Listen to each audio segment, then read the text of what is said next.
આજે મોડી રાત્રે 1:30 વાગે ચોટીલા રાજકોટ હાઈવે ઉપર સાંગાણી જે ગામ આવેલું છે ત્યાં પાટિયાની નજીક એક ખાનગી ટ્રાવેલ્સ અને ડામર લઈ જતું ડમ્પર વચ્ચે અકસ્માત થયેલો છે અને આ અકસ્માતની અંદર 4 લોકોના મૃત્યુ થયેલા છે અને જે ચારે 4 લોકોને ચોટીલા રેફરલ હોસ્પિટલ ખાતે પોસ્ટમોર્ટમ માટે લઈ જવામાં આવેલ છે। સાથે સાથે નાની મોટી જે ઇન્જરી થયેલી છે તેવા પણ 10 લોકોની ઇન્જરી થયેલી છે।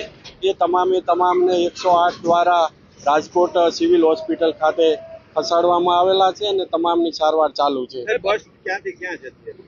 બસ અમદાવાદથી રાજકોટ સાઈડ જતી હતી અને જે આગળ જે ડમ્પર જતું હતું જે ડામર ભરેલો એને ડમ્પરનું પ્રાથમિક દ્રષ્ટિએ ટાયર ફાટતા એ ટાયર સળગી ગયું હતું અને પાછળની સાઈડ આ ટ્રાવેલ્સ અથડાણ્યું એવી વિગત સામે આવે છે। કેટલા લોકોને બચાવી લેવામાં આ કેટલા હતા એમાં 35 થી 40 લોકોને બચાવી લેવામાં આવે છે।